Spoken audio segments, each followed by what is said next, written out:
맹약. 안상홍님과 하늘어머니 지장까지 찍으시며 친필로 쓰신 맹약에 담아두신 의미를 새겨보는 시간 갖도록 하겠습니다. 맹약이란 굳게 맹세한 약속이란 뜻으로서 동맹국 사이의 조약을 일컫는 말이기도 합니다.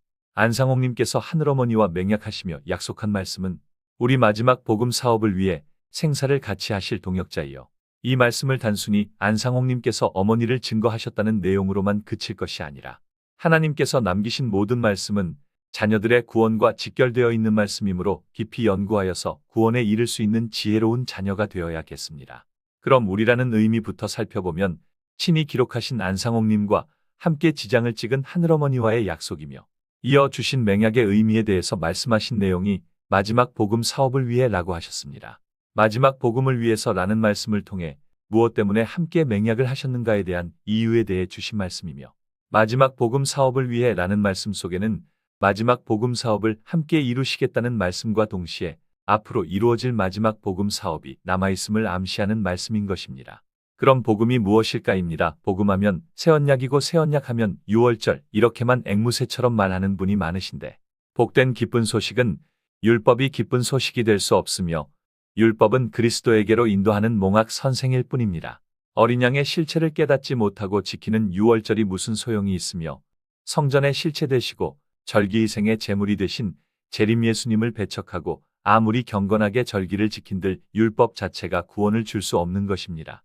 2000년 전의 기쁜 소식 복음은 베들레헴에 구주가 나셨다는 것이 기쁜 소식, 즉 복음이었으며 그래서 성경 66권 중에 복음서라 함은 예수님께서 친히 오셔서 기록하신 말씀인 마태, 마가, 누가, 요한복음만을 복음서라고 하는 것입니다.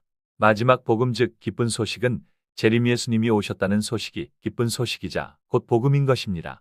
다시 돌아가 맹약하신 약속의 항목인 마지막 복음 사업을 위해 라는 말씀 속에 담아두신 참뜻은 복음은 재림 예수님 오시는 소식이 복음이니 마지막 복음 사업인 재림 예수님 오시는 길을 함께 준비할 동역자라는 말씀인 것입니다. 이는 라오디게아 책자를 통해서도 언급하셨듯 재림의 시작은 1964년부터 시작이 될 거라고 증거하신 것 역시 마지막 복음 사업이 마지막에 등장하실 재림 예수님을 증거한다는 것을 알 수 있는 것입니다. 그 뜻을 명확하게 알리기 위해 털옷을 입고 엘리야의 징표를 보이셨으니 엘리야 하면 그리스도의 길을 예비하는 사명이란 것은 말하지 않더라도 예언을 깨닫는 사람은 누구나 알 수 있기 때문입니다. 하지만 홀로서만 재림 예수님의 길을 예비하실 수 없는 이유는 재림 예수님은 초림 예수님과 마찬가지로 여자의 자손으로 오셔야 하고 재림은 처녀의 몸에서가 아닌 홀로 된 여자가 아이를 낳을 것으로 예언이 되었으므로 안상홍님과 하늘어머니는 1984년 5월 18일 서울 강동의 식장에서 신랑의 복과 신부의 복을 입으시고 영적인 혼인을 하셨던 것입니다. 이는 영적인 혼인이 있고 난 후 올리셔야 하늘어머니 입장이 홀로 된 여자로서의 예언이 성취가 되는 것이며 비로소 여자의 자손 이삭 재림 예수님의 길이 예비가 되게 되는 것입니다. 혹자는 이를 두고 신랑 신부 예복을 입었으니 혼인잔치의 성취이며 성령과 신부의 예언이라고 하는 교회도 있지만 이는 성경을 모르고 하는 말입니다. 성령과 신부로서 예언이었다면 성령과 신부는 함께 오셔야 하며 함께 살아서 생명수를 주는 것으로 예언이 되었기에 성령으로 오신 안상홍님께서 올리시면 안 되는 것입니다. 혼인잔치 역시 14만 4천이 다 찾아지고 난 후에 있을 예언인데 1984년은 진리의 시작 초기였기 때문에 이 역시도 예언과 맞지 않는 것입니다. 1984년 5월 18일 결혼 사진을 남기시고 1985년 2월 12일 안상홍님께서 올리심으로 하늘어머니는 예언대로 홀로 된 여자가 되었으며 사라의 예언을 통해 1972년 이스마엘 총회장 영적 탄생 15년 뒤인 1987년 독생자 이삭 재림 예수님을 성령으로 낳으심으로 안상홍님과 맹약한 대로 마지막 복음 사업을 위해 함께 하셨던 것입니다. 이제 마지막 하늘어머니께서 이루실 남은 예언은 생사를 함께 하신다고 하신 말씀대로 안상홍님께서 올리셨듯 하늘어머니께서도 재림의 길이 다 예비되면 안상홍님의 길을 함께 할 것입니다. 결국 안상홍님도 하늘어머니도 엘리야의 사명으로 오셨음을 알 수 있는 것이며 마지막 엘리야의 사명이 아니면 침례 요한이 그랬던 것처럼 죽음으로 완성되어지는 것입니다. 엘리야로 오셔서 죽지 않고 있으면 그 엘리야가 증거한 분이 마지막 그리스도가 되기 때문에 내 뒤에는 마지막 그리스도가 아니라 아직 엘리야의 사명이 남아있다는 뜻을 죽으심으로 보이시게 되는 것입니다.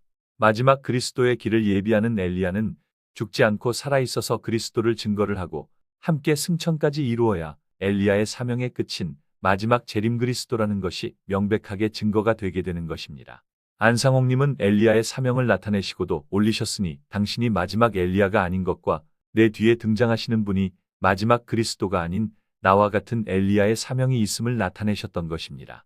마지막 엘리야의 사명이 14만 4천이라는 것은 죽지 않고 마지막에 살아서 승천하는 것이 그 첫 번째 증거며, 안상홍님께서도 말씀 주셨으며 책자를 통해서도 남겨두신 말씀 생명수셈 2장 초막절 예언 21페이지 그러나 모든 절기는 현재까지 다 이루어졌으나 마지막 절기가 한 가지 남아 있으니 이는 초막절이다. 이 절기에는 예수 재림하실 기일 선포를 받은 후에 예수 재림운동이 있을 것을 표상한 것이다. 옛날부터 지켜 내려오던 초막절의 마지막 성취가 마지막 예수 재림운동이다.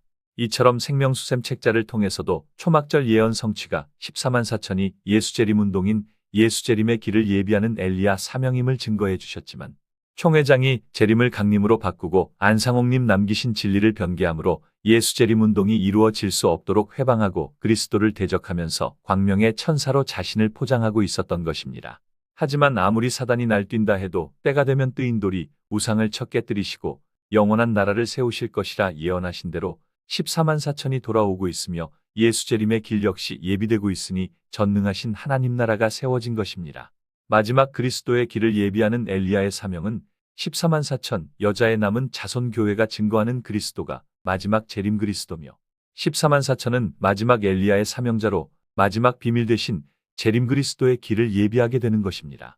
아브라함은 비록 독자 이삭만 낳았지만 자손은 하늘의 별과 같이 많을 것이라 말씀하신 것처럼 홀로 된 여자 하늘 예루살렘 사라 역시 독생자 이삭 재림 예수님을 성령으로 낳았지만 그 자손은 하늘의 별과 같은 14만 4천을 이루게 되므로 안상홍님과 하늘어머니께서 마지막 복음 사업을 위해 맹약하신 모든 예언은 완성되어지는 것입니다.